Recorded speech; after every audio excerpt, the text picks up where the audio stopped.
Okay, welcome everybody to tonight's January 23rd Permanent Public Building Committee meeting. It is a virtual meeting and we will continue to follow the virtual rules that we have been in regards to the open meeting. We have 1, 2, 3, 4 main agenda items and one minor one, which I call it minor. I shouldn't call it minor, but approved minutes. So welcome everybody, and we will start the agenda with the first item, which is approve the minutes. Do I hear a motion to approve the minutes from the previous meeting? So moved. Thank you, Erwin. Second. Thank you, George. Any questions, issues? Okay. We will call the roll call as a voice vote. Richard? Aye. Lynn? Aye. Jean? Aye. Erwin? Aye. George? Aye. Roy? Aye. And the chair is aye. Okay. The first main topic is the library space utilization. And I will turn that over to you, Hank. Yes. Okay. And let's see, we have both. Let me make sure we have everyone here. Yes, there's Kim and there's Earhart. So we received 3 submissions and I sent out links so you could all download the qualifications package.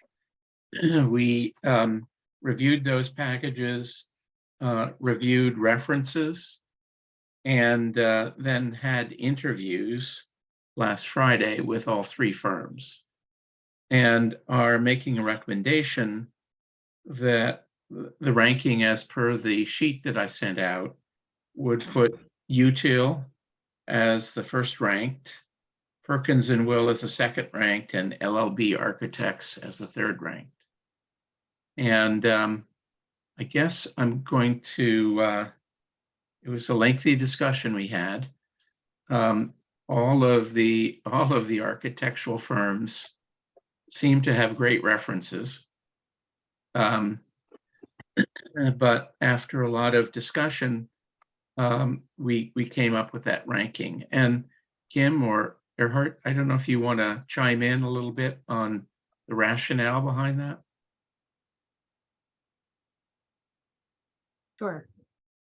So what I think we looked for, or what it came down to essentially, was experience with renovations, not just new building, experience with public library building, not just academic libraries.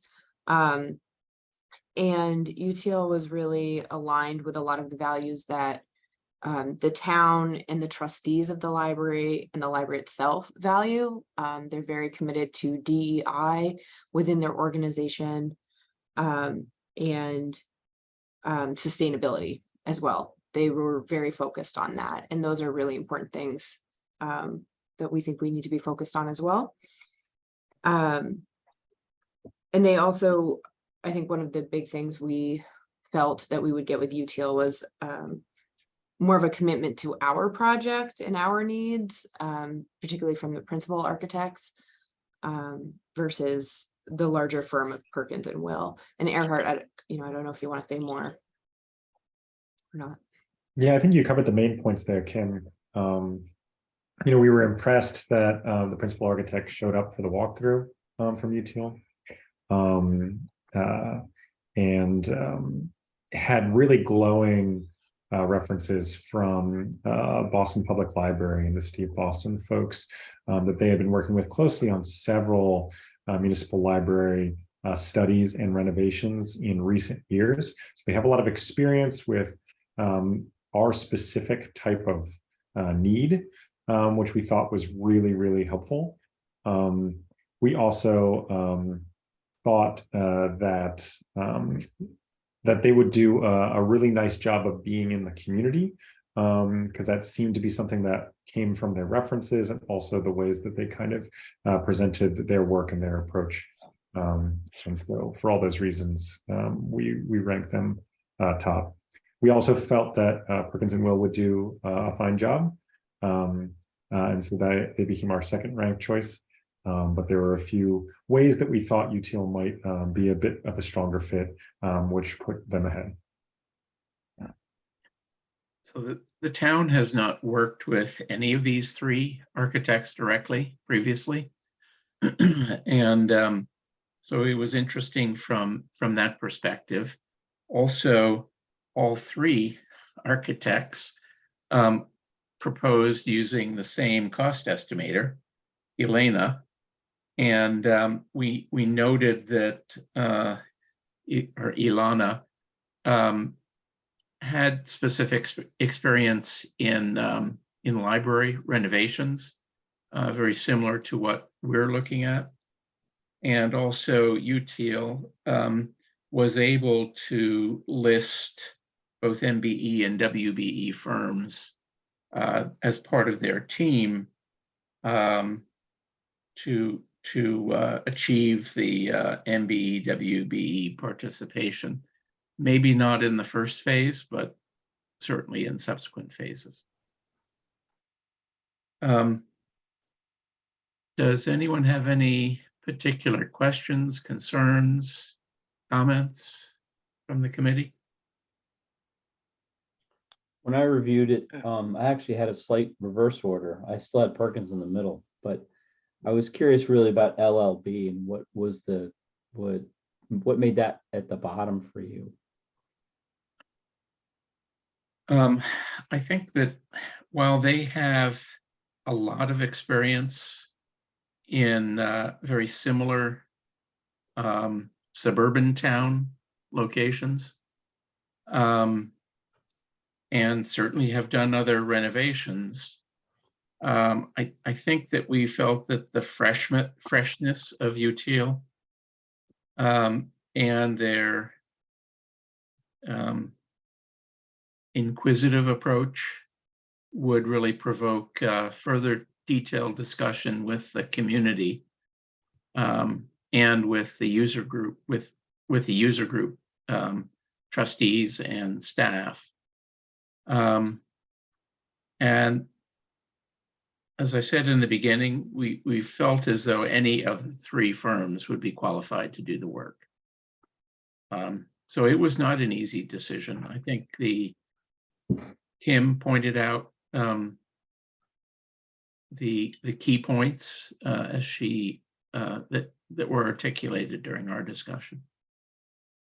I did have a couple of questions or comments, Hank, and relate to the responsiveness of the architects. It's hard to gauge that, but it seemed like from the information I read, UTL seemed like they would be most responsive of the three. And I think your ratings also indicated that. Is that true, or is it my imagination? Yes, It seemed like they were. Yeah, I think from their opening letter and the fact that the principal who would be working with us showed up, listened very intently, asked very pertinent questions during the walkthrough, just demonstrated to us that they were very interested in the project and also very experienced in this type of project. And their references said as much in terms of their experience in Boston, working at various branch libraries, that they were incredibly responsive, always showing up, always easy, always quick to respond to different needs. Even after a project was completed, they were very quick to respond, to anything that their partners, wanted to follow up on. Okay, that's really an important point, I think, in terms of what you have to accomplish here. You really need someone that's going to take this on and really feel like it's a part of their operation as they look at what your needs are. So responsiveness, I think, is really important, and I think that's good. And they are in terms of size, Perkins and Will, as you know, is a national firm. And their library expert, although their library expert has done other library designs that were very creative. He was based, I think, out of North Carolina. And the project manager who came to the walkthrough, also seemed very strong, but we didn't think we'd get the kind of responsiveness out of the principal that we would in this instance out of UTIL. Lynn? I think you made the right call. UTIL is trying to get more library experience past the Boston Publics, the branches that they've done. And I think they will be incredibly hands-on. I also originally ranked them reverse like you did, Stuart, when I looked at it, but I've been poking around and at some of the folks that I know there, and I think they are going to be super hands-on because they want to get more into the library space, and they're going to be all over it. The one thing I would say is I would watch the estimating really carefully, since they all had the same one. They are one of the few WBMB estimators, which is why they brought them to the table. But they're super busy and you need to watch them very carefully. So I would just make sure we do that as this process moves forward.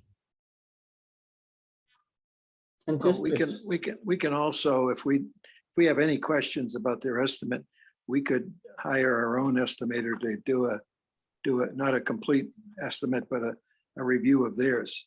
Right, through the Hill International contract. I would definitely do that. We've had a lot of conversations of late around that. But the Yeah. question I have, Hank, is relative to this study.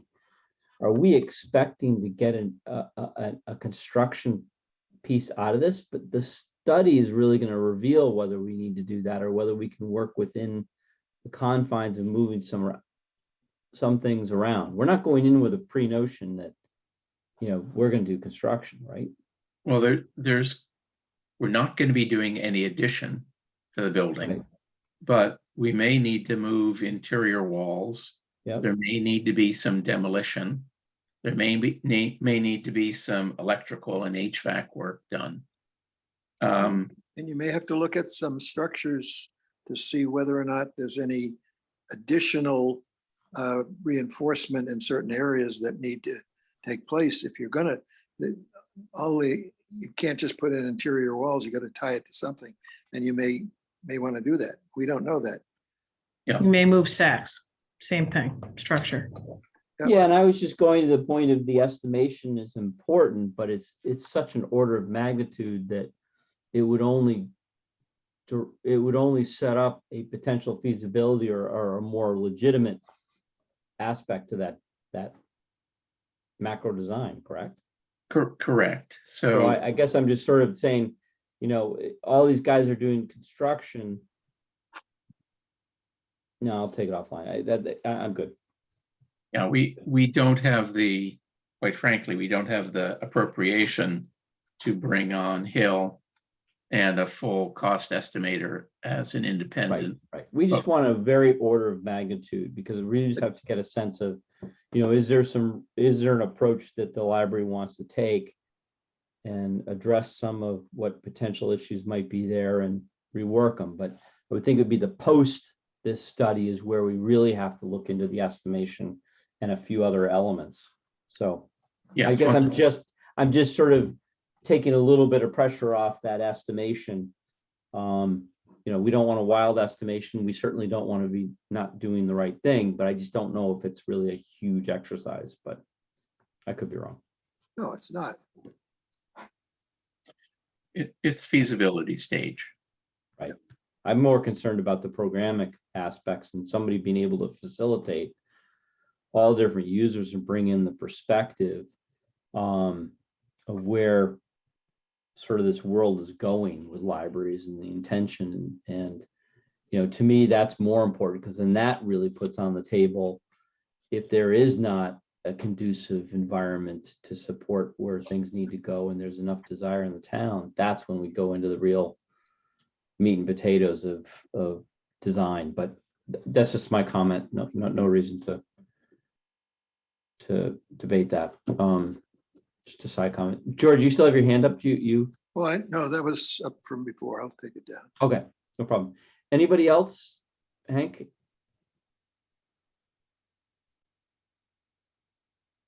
I Any don't see other anybody else. question? So at this point, you guys are making a recommendation? Yes, and we'd like the committee to vote on this ranking. Okay, so I will put forth a motion to vote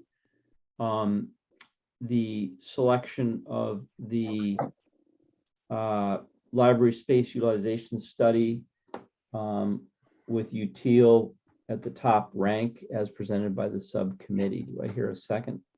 Second, Thank you, George. Any questions? Hearing none, coming to the roll call. Richard? Aye. Lynn? Aye. Jean? Aye. Erwin? Aye. George? aye, Roy? Aye. Earhart? Aye. Kim? Aye. And the chair is aye. Okay.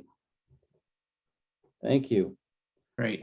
Just before I close this item down, I just wanted to make comment. Again, I think we all wonder whether we just have the subcommittees do all the work or we need to do the interviews. I just wanted to express thanks for putting the effort in as a subcommittee. I think it's a very effective approach, especially with the user group being really the centerpiece of some of that evaluation. With that topic closed, we'll move to the theater sound and light study. Is that to you, Hank? Yes, and Earhart and Kim, thank you very much for joining us. Thank Um, you. You're welcome to listen to the next round if you want, but you don't have to stay. All right, thanks.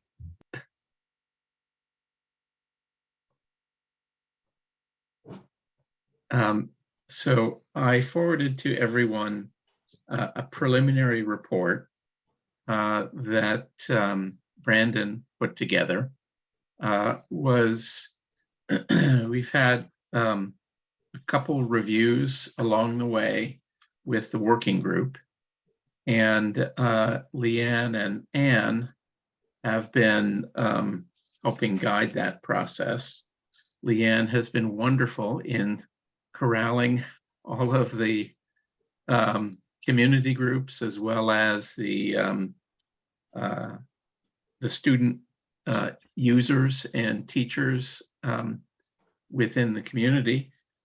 And so with that, I might ask Brandon to go through a brief overview. We won't go through in excruciating detail.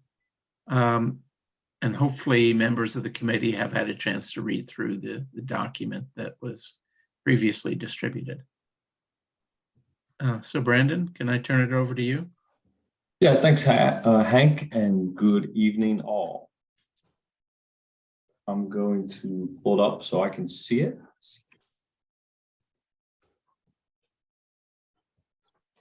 Just really want to use this as a talking point.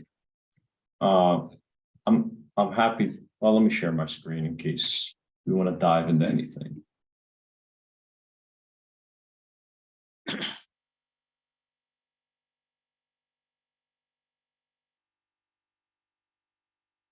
So this round, there were some rough numbers that were attached in terms of order of magnitude, rough order of magnitude for the costs of various pieces within the design. So the main objective of the study is to deliver in March a feasibility report. And what we're looking at here as far as these recommendations are going to become some subsections of that report. So it's listed as a draft. And what we did is we looked at the systems at each of the schools, specifically the sound and light. Rigging is coming soon. And we first described them. So we surveyed what's there, we reviewed any available documentation, drawings, etc. And we started to create these narratives. So there's descriptions of each of these subset or subsystems. And then we began with the assessments of those systems. So what condition are they in? What's working? What is not working? What's missing? What could be better? What should be better, etc. Then we provided the recommendations, which is now a enumerated list of what items should be done. So for example, we're talking about the audio system here. This is at Newman. Replace the analog mixer with a digital mixer and stage box. Replace the signal processor with a new digital signal processor, et cetera, et cetera, et cetera. Again, we did that for each of these subsystems. And then in the next section D, we then started to prioritize these. So of the audio system, what is the immediate needs? What is that rough order of magnitude? What's the short term? So immediate would mean as quickly as possible. Short term is roughly speaking within a year. And then long term is when funding becomes available. So that might be 2, 3, or more years. And we did that for each of these at each of the schools. I'm going to jump to the summary of budgets or rough magnitude. And we can look at, for example, Newman, where we're at today, which excludes the rigging at this point until we do those surveys, which is happening shortly. So Newman is at 845 to 955, roughly speaking, hard construction costs. Plus the soft costs, which is contingency and engineering and architectural and permits and inspections, etc. So this is really just the summary, not of the work, but just of what that cost might be. At our next meeting, which is on the 8th, is when we're meeting with the steering committee. And that'll be the first time that they will have seen these numbers. Is that true? Did this get distributed to the committee members yet? No, not yet. I wanted to have the discussion tonight with PPC before distributing it further. Excellent. Yeah, so on the 8th will be the first time that they will have seen these numbers. And we can then get more feedback and more input. And then shortly following that, we'll have the reports from the rigging, and then it can be a little more comprehensive. And we'll include more of an Excel table style with some pie charts on funding and how much and where is it going for audio, video, lighting, and at which school. So it's a work in progress, but that's kind of a high level overview. I'm happy to dive deeper if there's any specific questions. Can I ask a clarifying question, Brandon? Yeah, please.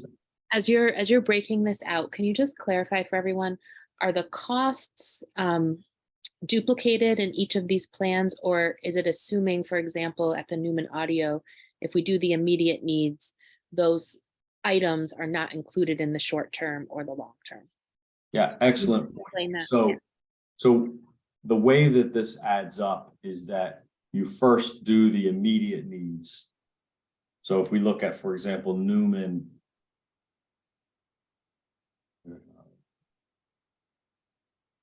if we look at Newman Audio immediate, it's 10 to 20,000. After that is complete, then we go to the next step, which is the short term at 50 to 75. Once that's complete, we go to the long term, which is 95 to 120. There is some potential cost savings by doing everything at once, but not sure how realistic that is. If the funding was available immediately, then the recommendation would be, let's do everything at once, and there would be some savings. Assuming that that's not the case, then we have this short-term, intermediate, short, and long-term. So they must be done in order, and yes, they're additive. I will say that there is some overlap between the systems. For example, we talked about a third-party control system, which consists of touch panels to operate the system without having to turn on all of the advanced equipment. And that would then be shared between the audio, the video, and the lighting. So what we did is we took a percentage of that. Let's just say rough numbers. Let's say it's 100,000. We took essentially a third, and distributed those costs.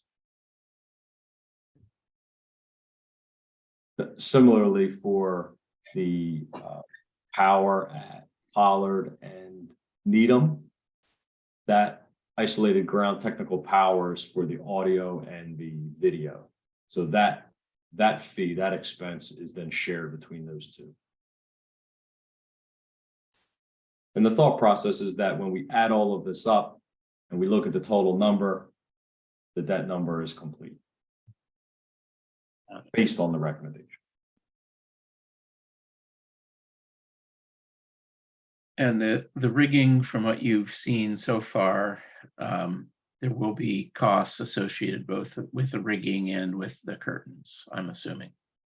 Yeah, that's correct. I mean, just from what we saw from the ground, we know curtains are in, they're made with a variety of fabrics. Some are inherently flame retardant, which do not need retreating, where others are not inherently flame retardant, so that they're either not flame retardant or they need to be retreated. But additionally, there was curtains that were ripped, torn, burned, etc. So just on the curtain front, we know there's going to be some cost.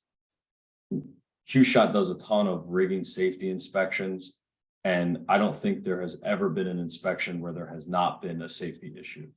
If I had to, I don't want to be too premature, but there will definitely be some safety concerns that are identified at each of the schools, and then they'll become incorporated into this report as well. Roy, you have your hand- And I expect that we'll see the same thing. Immediate will become the safety concerns. Short term, or that 1 year, is going to be some things that need to be done, but they're not immediate. And then long term, we might see things like removing the ceiling to access and add additional rigging at Newman and Needham. Roy, you have your hand up, and then Ann, you have yours, so go Roy. Thank you, everybody. Hank, I have a series of questions, if I may. First is, what is our charge to do with this report at this point in this meeting? Just provide feedback? Where are we at? It's more of a touching the base overview. Okay. It's an interim review by the committee prior to their putting together the final draft report. And we would, following this discussion, we would take this back to the working group and review things with them and have further discussions about priorities. Yeah, so Brandon, thank you very much for all the work that's gone into this. I can't even imagine. And it's helpful to see it. From an output standpoint, you know, the question really is, if we can't do everything, how do we make decisions to do some things? What is the must-haves that we need to tackle? And maybe that's the short term or the immediate.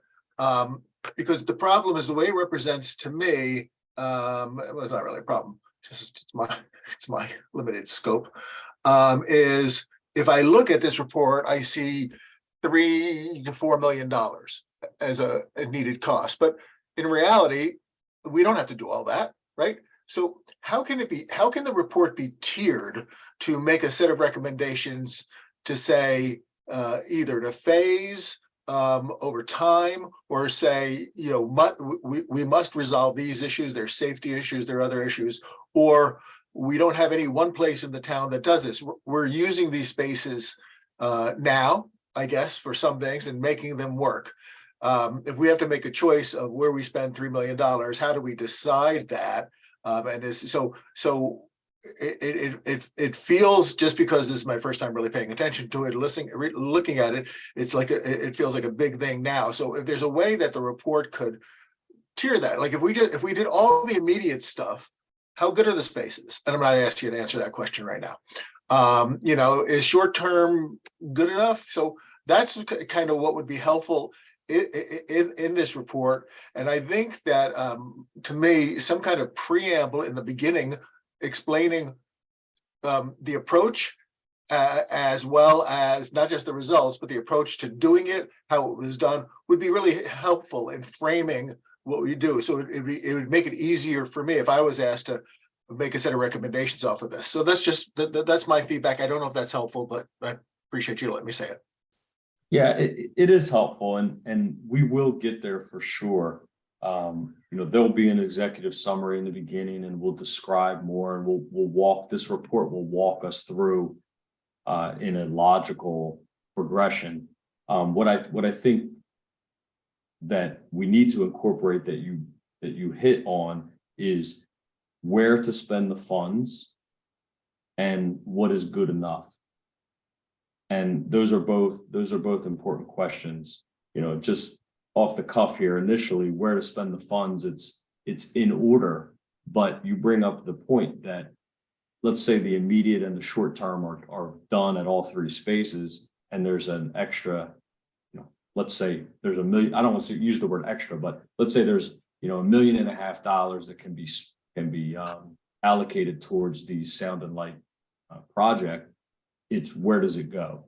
And is that split between the three, or does it go more to the elementary school or the high school, the systems that are better, or the systems that are more lacking? So are these all capital funds, or are there operating funds involved here too? This is a request. This is going to be a request for capital. It'd I'm be- gonna defer to Ann. Defer to the finance committee, yeah. Well, largely capital, yes. Potentially part of a larger school construction project, potentially in the case of the Pollard School, which is one of the projects that's being considered as part of the master plan.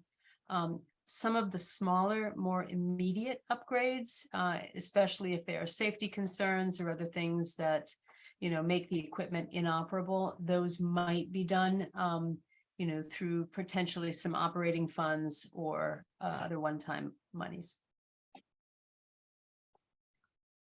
And you're all set, Roy? Okay. And I know you had your hand up. Oh, yes, thank you. I had a question about, and I know the rigging analysis is not yet complete, and I don't know whether you, Brandon, have any feedback from the consultants that you're working with on that. But I'm wondering if you have, and I know you mentioned that there are likely to be things from a compliance standpoint that need to be upgraded. Are there any rigging systems now that you have a concern around, safety where they should not be used at this point in time until they're upgraded, or, issues are remediated? The only things that we've identified is the handrails I'm speaking about Newman, the handrails and the catwalks are too high. If I remember correctly, meaning that a user or a person who's on the catwalk, if they were bending over, they could fall through. So that's, knowing that, I would say, that really should only be authorized users only. And at Needham High, we know there's a fire curtain, which may or may not work. So until we do the inspections, there's nothing really further that we have to say on Thank you. any of the three. Thank you. Leanne, you have your hand up?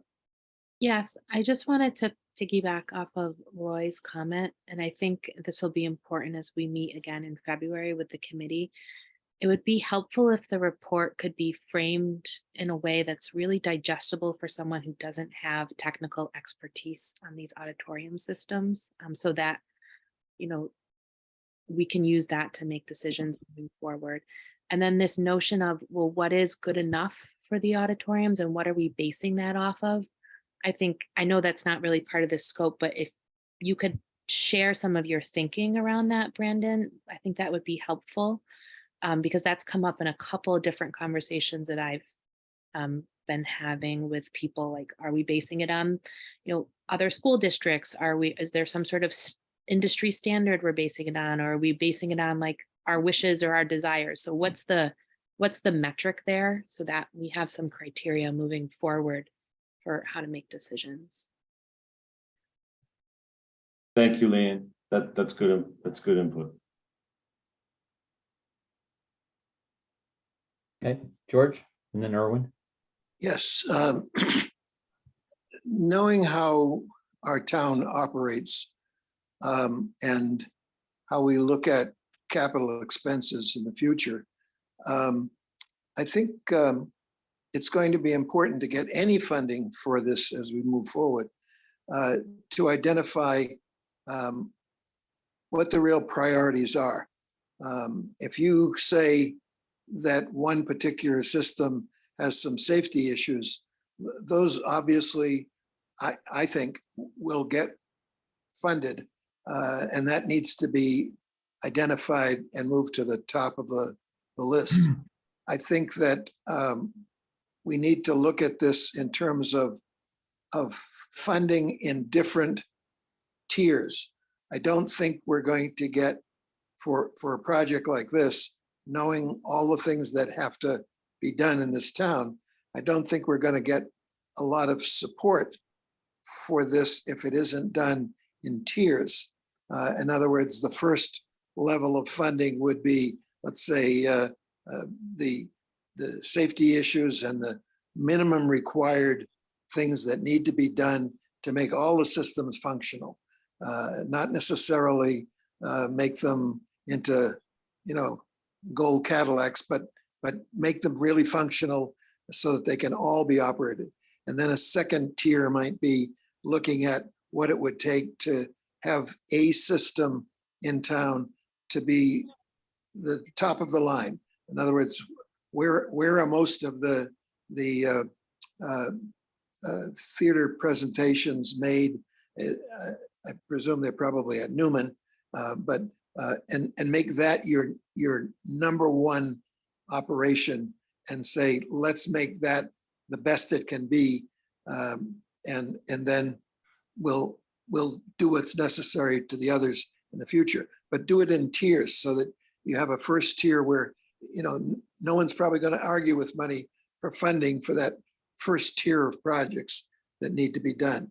The second tier of projects might be something that we'd be able to stir up enough interest in, but it's going to be harder.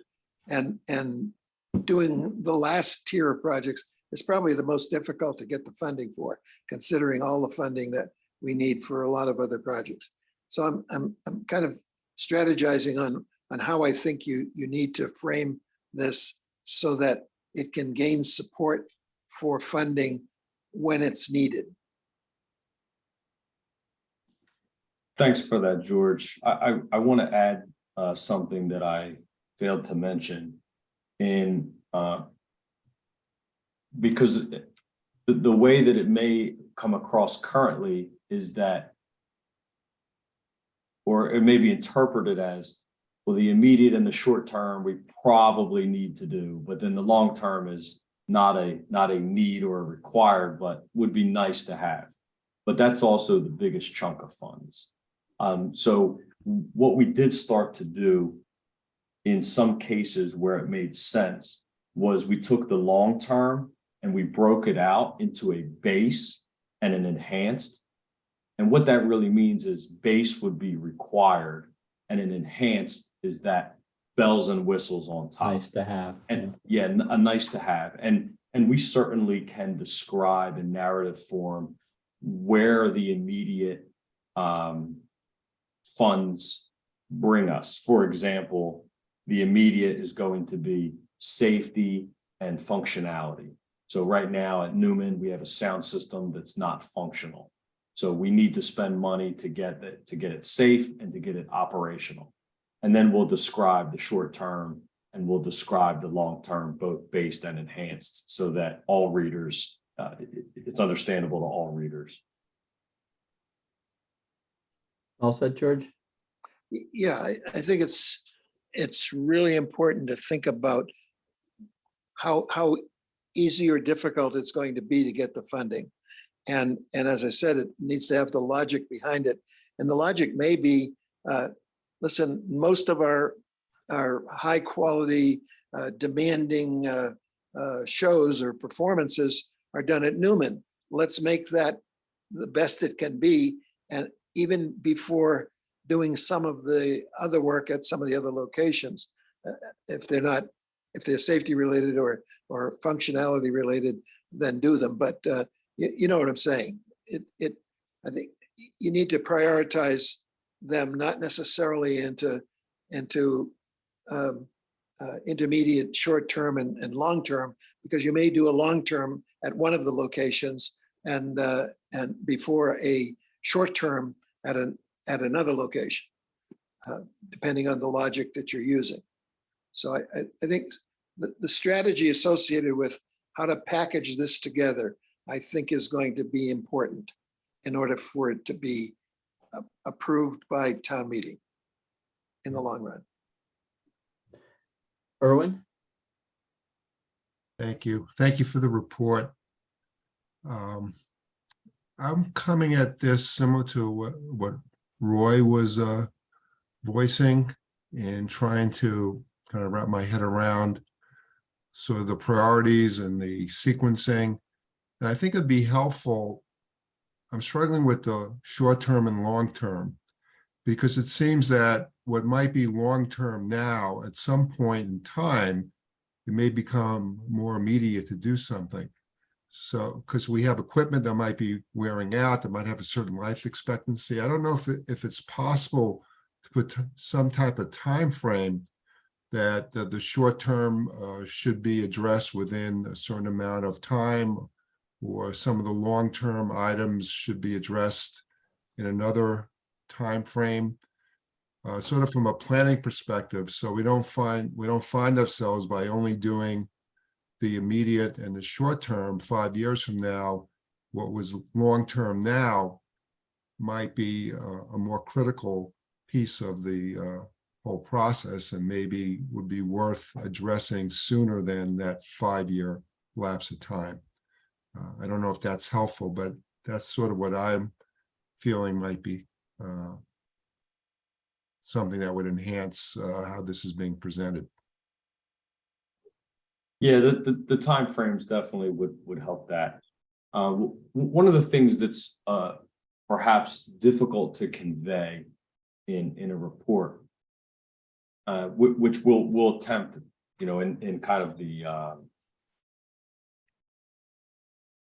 executive summary, perhaps, is that, like if we take Pollard or we take Needham High, these systems are 30+ years old, and with very little money, if any, spent on the permanently installed systems. I mean, what we observe in Needham and for example, is a portable system. So it's not just, oh, let's make these spaces better for the future. It's almost looking back and saying that, well, there hasn't been any upgrades or replacement or planning or a large amount of maintenance in the past. So from our perspective, to get the theaters to a benchmark level where they're going to be technology is consistent with what is expected and standard, that's going to get us to the next 20, 25, 30 years, the money needs to get spent.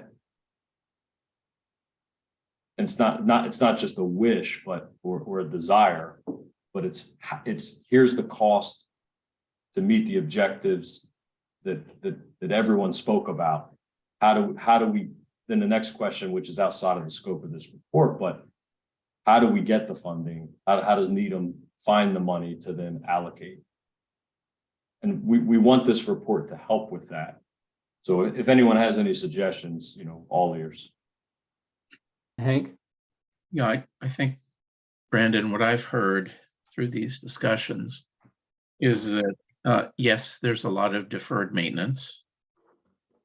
And also that there's a fundamental shift in the technology going from analog to digital. And putting money into repair of the old system is throwing good money after bad. That's fair. And in fact, you can't even necessarily find the parts to repair some of the existing. Meanwhile, the school department is spending some amount of money every year for these temporary facilities, waiting for a solution. And I don't know exactly what that number is, Leanne, but it's not a pittance. I mean, it's significant. This year's more because we're renting sound for the 2 musicals that we do at Newman. And so that in and of itself is around $10,000 for just this year. And that's not including any light rentals or sound rentals for any of the productions or shows that we're doing at Pollard or Needham High School. It's also not including rentals that outside community groups may be bringing into the spaces that they're incurring, for like Needham Community Theater. They're also bringing in their own sound system when they do a production at Needham. So that could be an interesting exercise for us internally to go through and say, like, how much are we spending in rentals in a given year? Not just from our lens, but holistically looking at each of those spaces as best we could. Roy, you have your hand up. George, you still got your hand Yeah. up or another question? No, Okay, Okay. thanks. Roy, go ahead. Yeah, so Leanne, that's exactly, once I heard that, it would be great if the report said, hey, we're already spending this much money a year.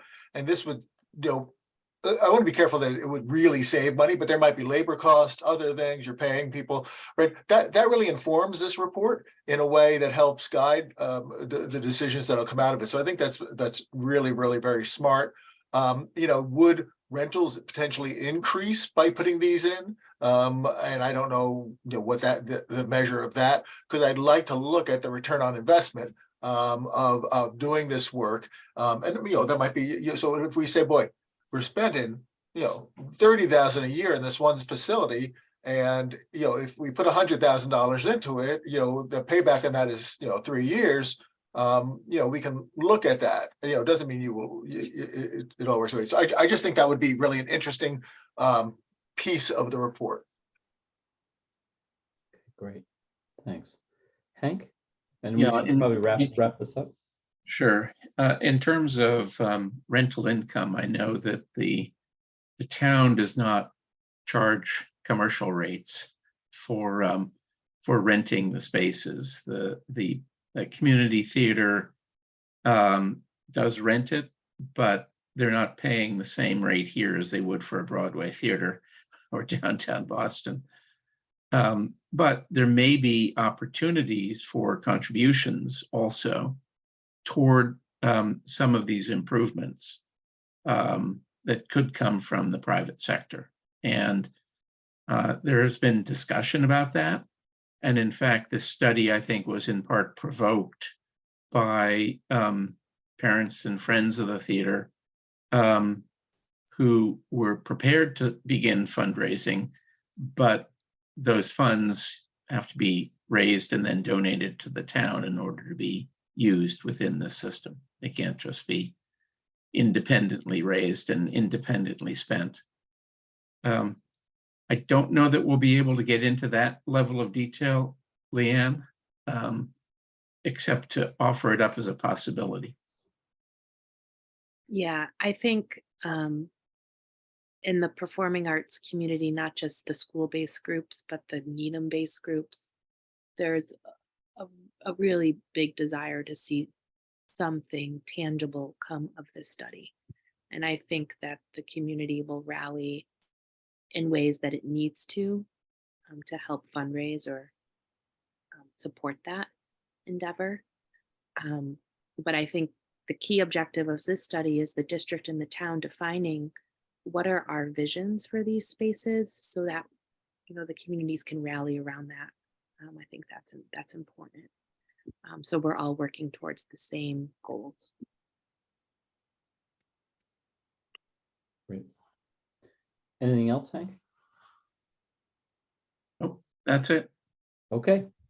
Well, thank you very much, Brandon, and thanks for the dialogue, everybody. And with that, I will close down this agenda item, the theater sound and light study. So thank you to the user group. And And maybe Anne can hold on. Bye, everyone. Thank you. And we have some voting items we need to take care of. So I would like to go to the PPVC other business, of which the invoices will be tonight. Under that, and we have basically 4 invoices from 3 different areas. Oh, good, you did correct the bills one. Okay, perfect. Okay, the first one is for the public safety, for the Commonwealth of Mass, for the Fire Station 2 Tier 2 fee for $2,455 coming out of the miscellaneous budget. Do I hear a second? Second. Thank you, Lynn. Any questions? What is this for again? Could you explain that? Ken?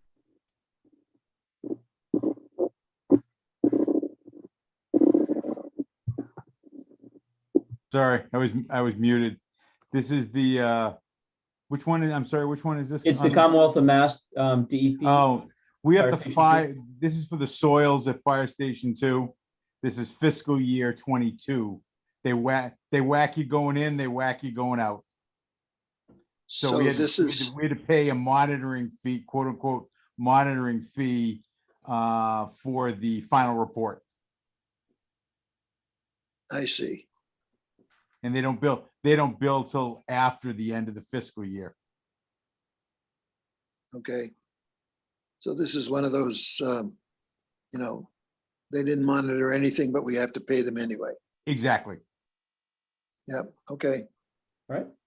Any other questions? Hear none, coming to the roll call. Richard? Aye. Lynn?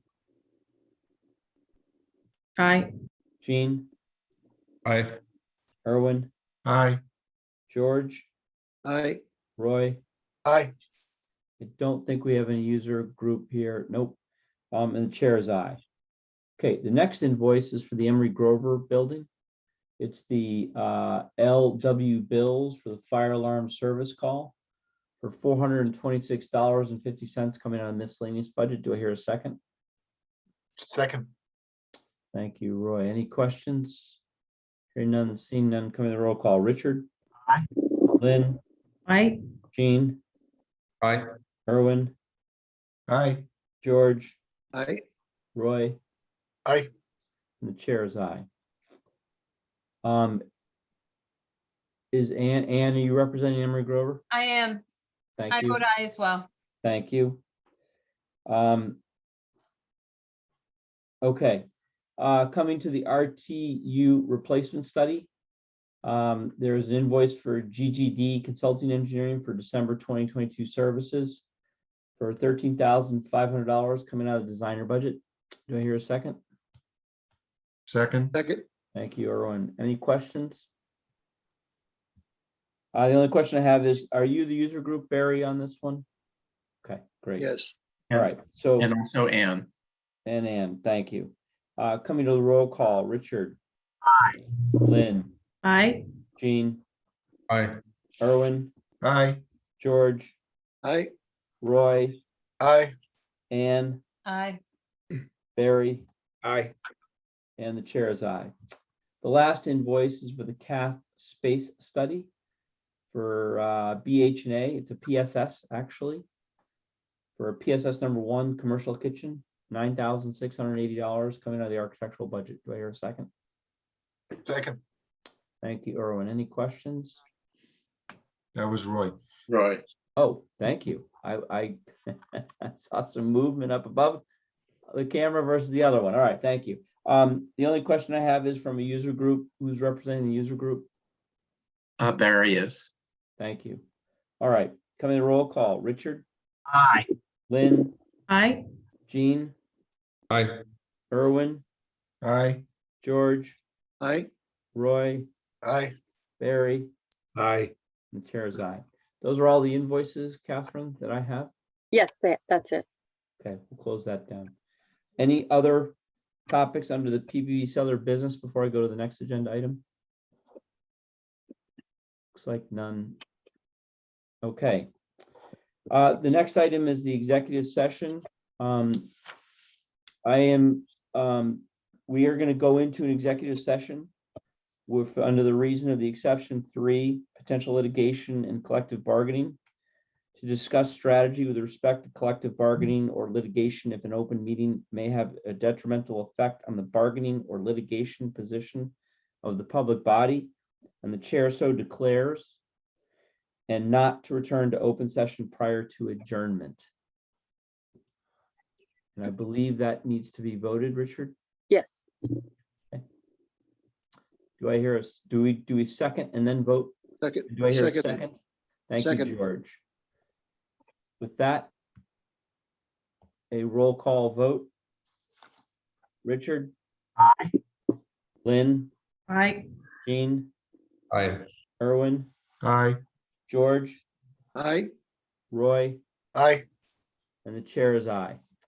With that said, we'll close this meeting down. There is an invite everybody should have for the executive session. You will leave this meeting, and then I request you to go and join that other session as the Yeah, executive session.